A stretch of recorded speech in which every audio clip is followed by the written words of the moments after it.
Read everything we have to say about the mid-engine 2020 Chevy Corvette.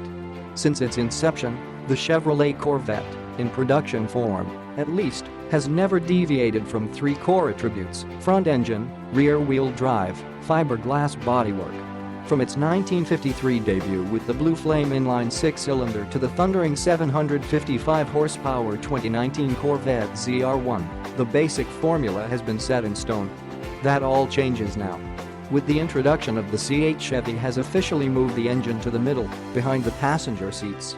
With this move, Chevrolet is shooting a flare into international waters, putting on notice the major players in the mid-engine performance space, including the Ferrari 488, Lamborghini Huracán, and Audi R8, as well as its crosstown rival, the Ford GT, and letting them know that the General can still cut and run when the accountants provide a long enough leash.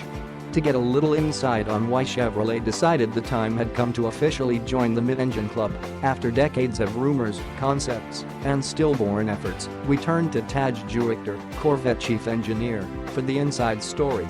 Juichter told us that, although GM has alluded to a mid-engine production Corvette for decades, its true genesis occurred during the final development of the 6th generation ZR1. We knew we were in trouble way back in the 6th generation when we started doing a ZR1. We had a 638 horsepower engine, and it wasn't until the eve of production, and only because of the super sticky Michelin tires, that were quicker from 0 to 60 than the 505 horsepower Z06. So, we had aspirations for higher performance, but we were reaching the limit of the architecture.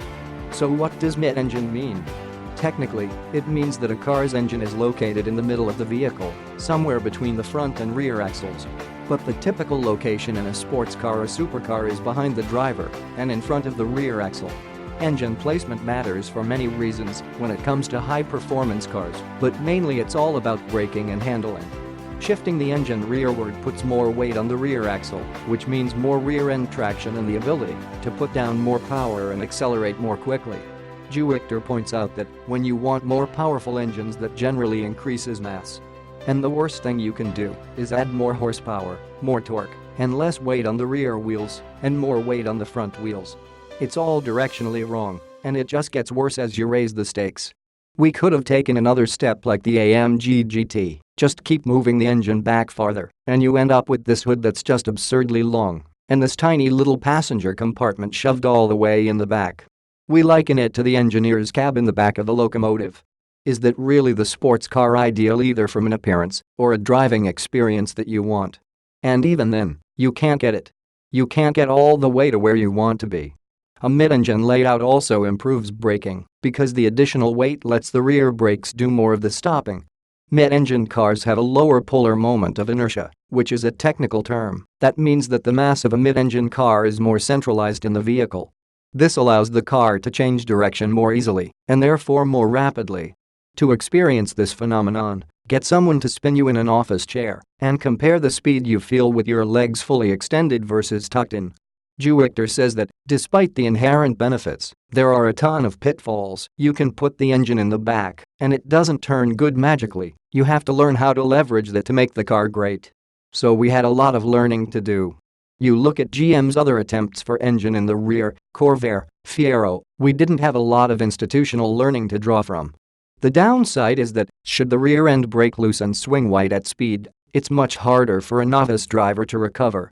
Aside from performance, a mid-engine car looks different because of not having to package an engine up front. It can have a much steeper hoodline and improved forward visibility. The proportions of a mid-engine car can give it an exotic look, but then, the short list of mid-engine vehicles is made up of one exceptional name after another. It's not that GM hasn't kicked around the mid-engine layout before. The company's archives are filled with drawings and concepts utilizing the engine behind the driver layout. But its realization in the 2020 Corvette validates the efforts and fulfills the promises made by in-house Corvette gurus such as Bill Mitchell, Larry Shinoda, Pete Brock, Zora Arkus-Duntov, and Taj Juichter, both now and back in the day when automobiles were an agent of progress and the future seemed limitless. Critically, it also serves as a rolling indicator that GM still has a pulse and wishes to wring every last drop of potential and excitement from the automobile as we currently know it. In changing times, that's the kind of reassurance we need.